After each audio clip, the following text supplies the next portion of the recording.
Is it Gary Sue or Gary Stew? Not 100% on that. My point still stands.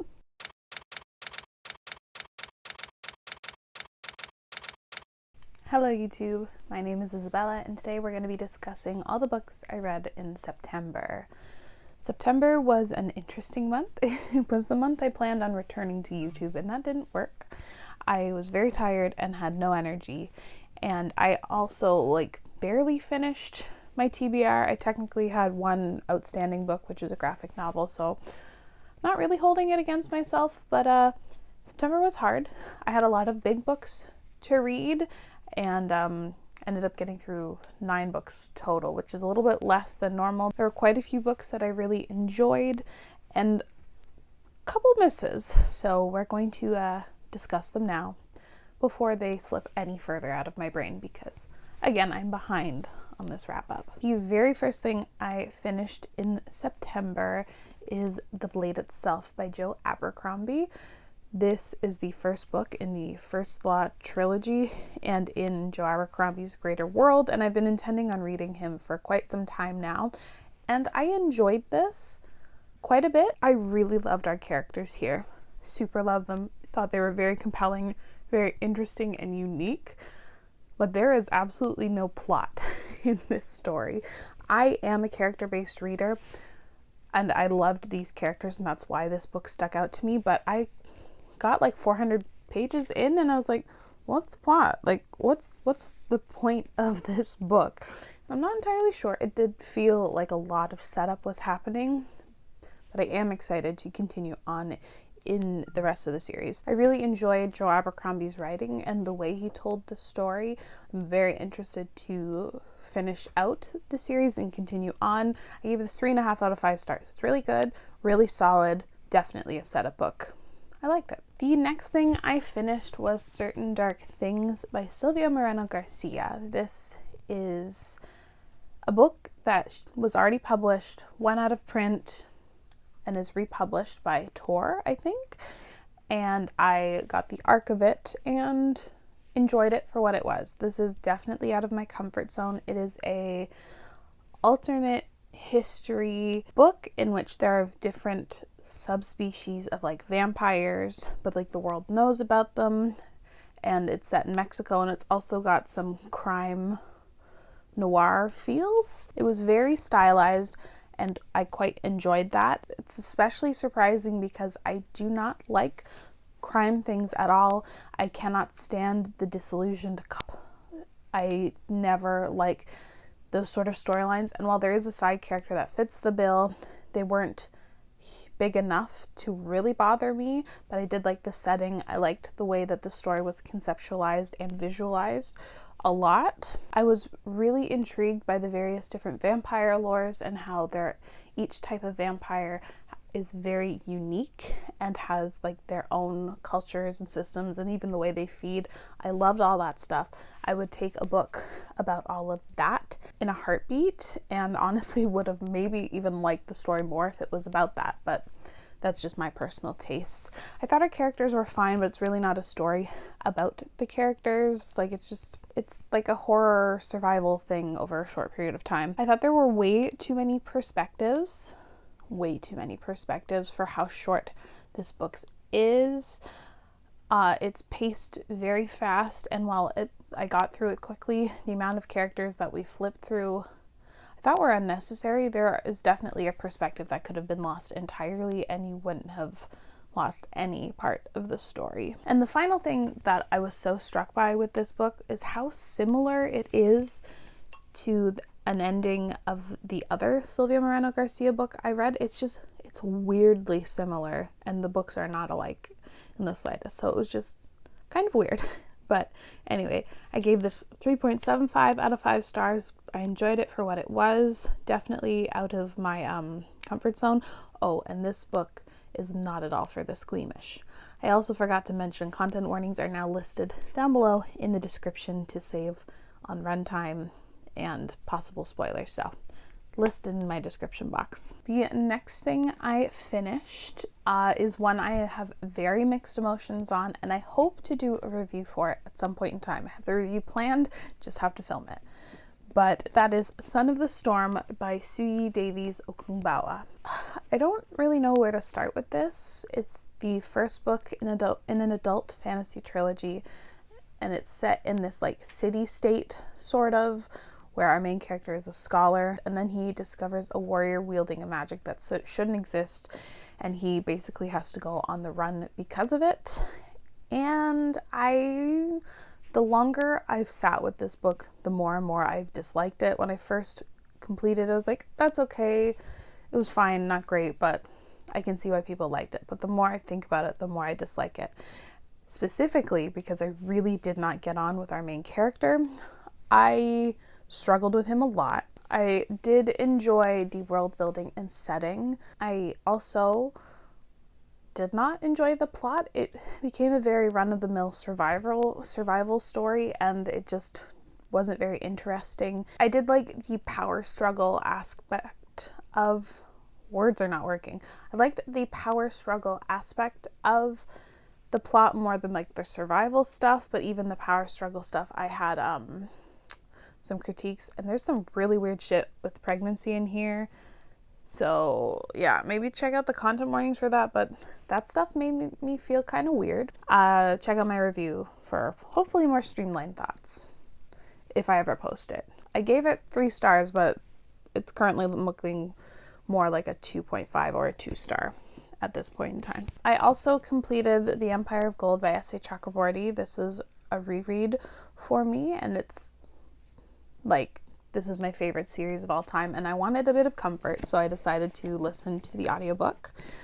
And at some point in time, I need to post my Daevabad trilogy review. When will that be? I don't know, but I want to. I plan to. I love this series. I think this is one of the best finales I've ever read. It's satisfying, but not wrapped up in a little bow. Is bittersweet, but doesn't go in places that I think a lot of other authors would go. Like, there are consequences, but not like the consequences you might expect to actions. I love this series. Obviously, this is a 5-star. Absolutely adore the series. Love it to pieces. I then went and read Firekeepers Daughter by Angeline Booley, and I loved it so much that I went out and bought it. I initially listened to the audiobook through my library and just was so struck with it, and the cover is so gorgeous that I had to have it. This follows 18-year-old Donis, who is preparing to go off to university to study to be a doctor, and there's a family tragedy, so she decides to defer for a little bit to help out and like support her very emotionally fraught mother. And then this sort of new boy comes to town where she really kind of is liking him, and come to find out that he is a part of like an FBI investigation trying to figure out what's happening with all these like suspicious deaths happening on her reservation. So she uses her knowledge of traditional Ojibwe medicines to help the FBI with their investigation to stop these deaths from happening. It is quite long. It's almost 500 pages, and it balances what I think a contemporary story and with a slight mystery. Like, I think the balance is so good and so perfect for me specifically. I don't like mysteries, don't care for thrillers.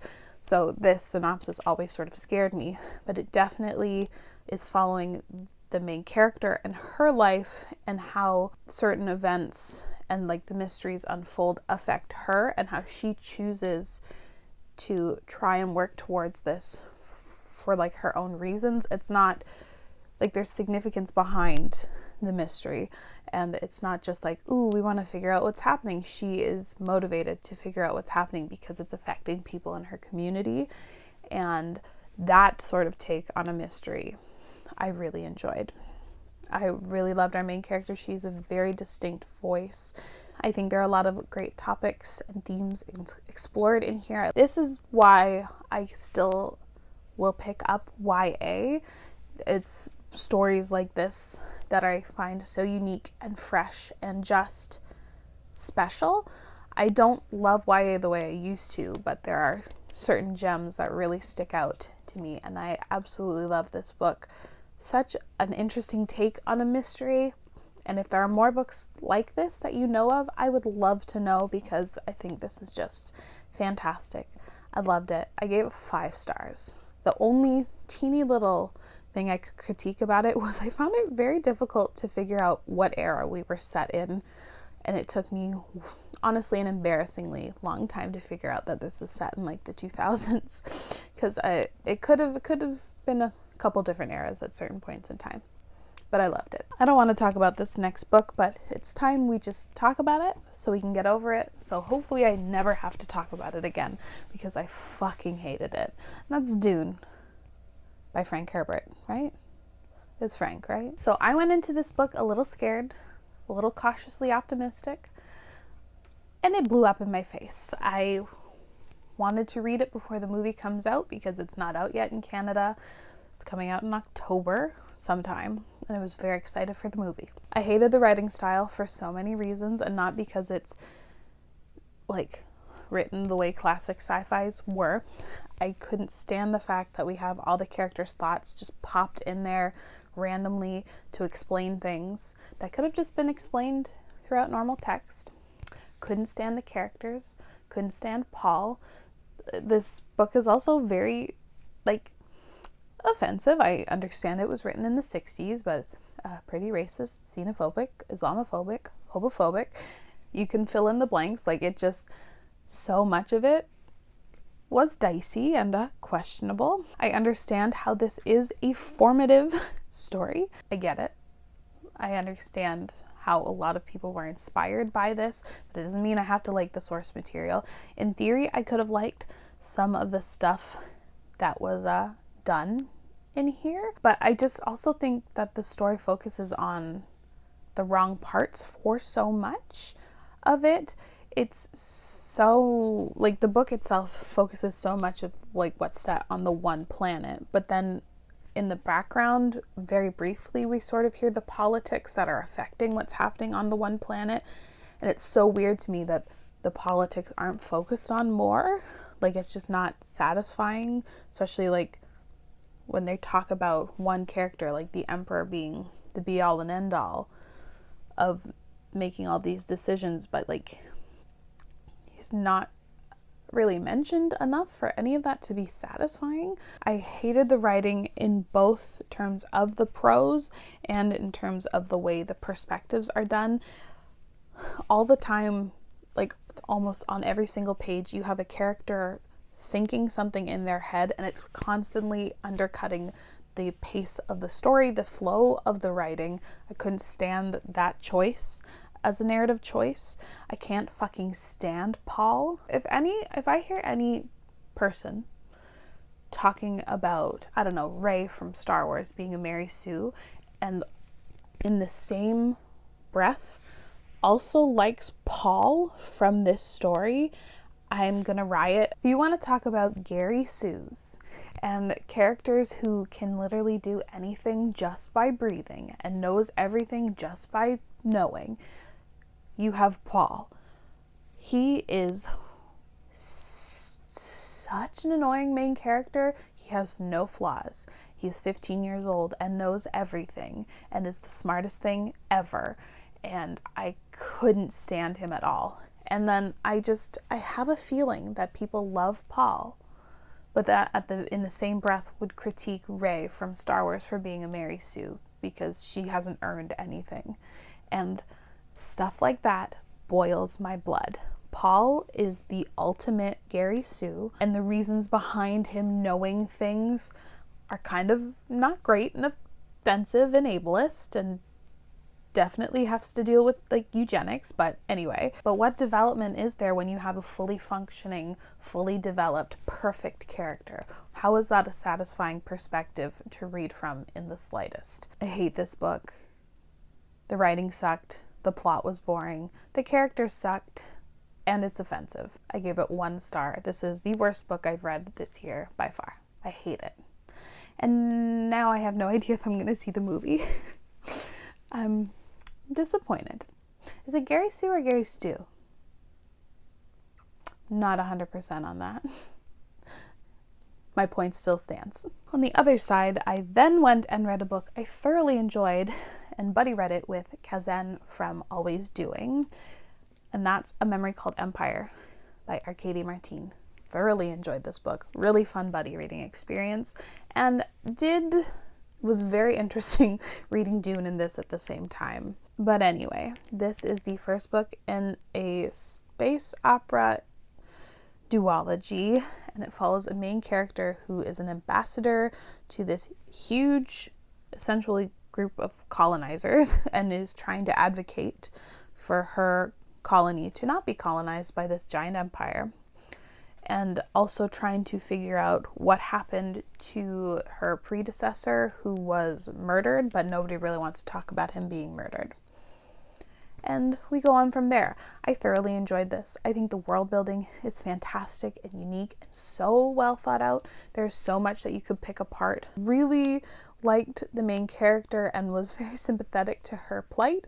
She really is set up to fail from the moment she enters, and her trying to navigate the politics and just survive was really compelling to read. I enjoyed the plot a lot. I thought it complemented the characters and what they were going through very well, and was very much spurred on from characters' choices, which I always love.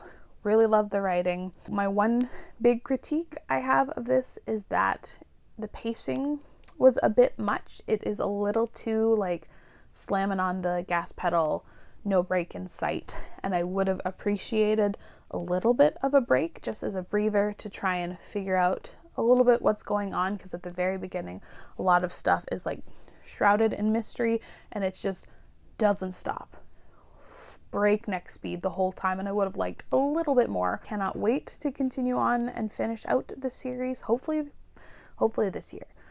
But I give this 4.5 out of 5 stars. Really enjoyed, and did help wash the taste of Dune out of my mouth. This was a joy.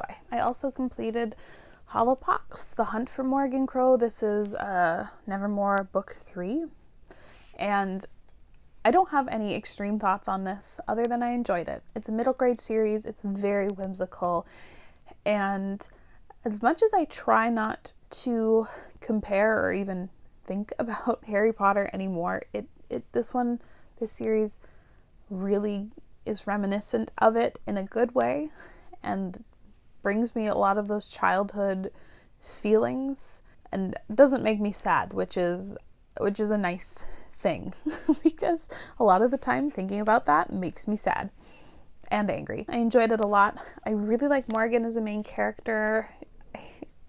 I find her off-kilter and quirky, but deeply relatable as a kid. She's just, I think, an excellent main character. I really liked her progression and learning. Be interested to find out when Jessica Townsend wrote this book, because a lot of it seems like it was pulled from some very recent worldly events. And I think honestly this would be a good one to pass to children to learn a couple things about, I guess, how bad society can be, but how like wrong things are, and like mob mentality and like fear of the other. There's a lot packed in here that I think this book, this entry specifically, would be great for children to read and like to develop some empathy for people who aren't them. It did feel a little bit like set up for like some future conflicts. The resolution, like that specifically, wasn't very satisfying and felt like setup for later books. I'm pretty sure there are 9 books planned in this series, which is wild. Wish also there were more with her friend group. That's something I love in middle grade, is like friend groups and friend dynamics. In this book specifically, Morgan is on her own for a lot of it, and I would have just liked her interacting with her friends more, especially as her friends became more and more established from the earlier books. But I enjoy it. I gave this 4 stars. At least I'm caught up on a series for once. It's not a finale, but at least I'm caught up. The final thing I completed, I technically finished on October 1st, and have been so busy that I haven't really sat a lot with my thoughts on it yet. So this is going to be interesting to review, and that's She Who Became the Sun by Shelley Parker Chan. Live thoughts, me just thinking this aloud. I have no idea also what I'm going to rate this. I think it could be anywhere from like a 3.5 to a 4.5. If that doesn't show you how like split and confused I am. This is also the first book in what's set to be an adult fantasy trilogy. Very historical based and very limited fantasy elements, but it is fantasy. It's set, I think, in 12th century China, and it follows like the Mongolian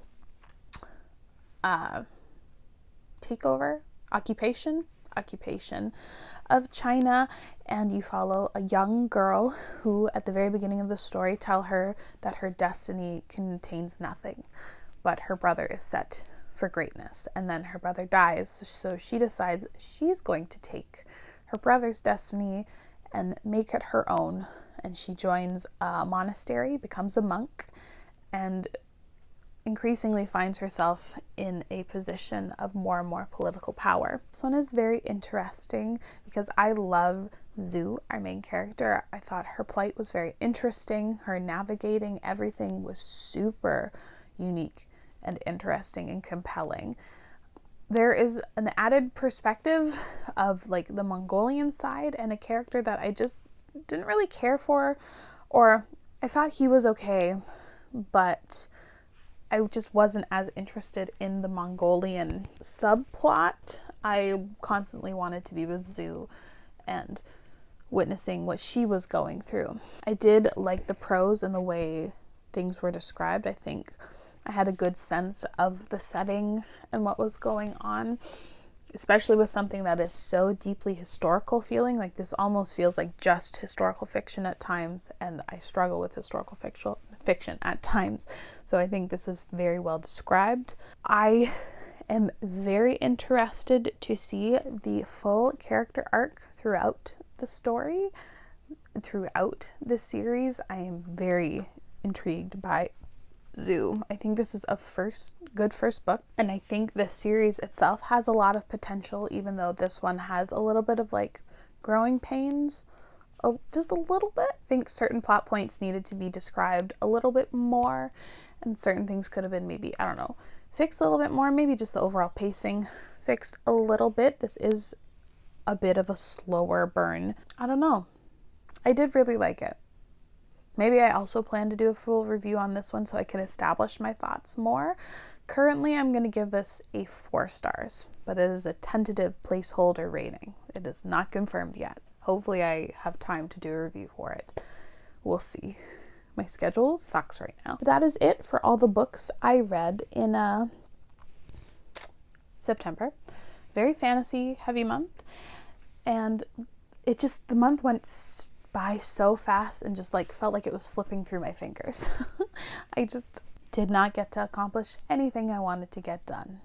And I honestly think Dune put me into a further depression. I mean, I'm always depressed, but Dune sucked the life out of me. I probably should have DNF'd it, but once I hit a certain point, I was like, I can't not finish it at this point. Like, I was so far into it. Let me know down in the comments below what your favorite read of September was. And as always, thank you so much for watching.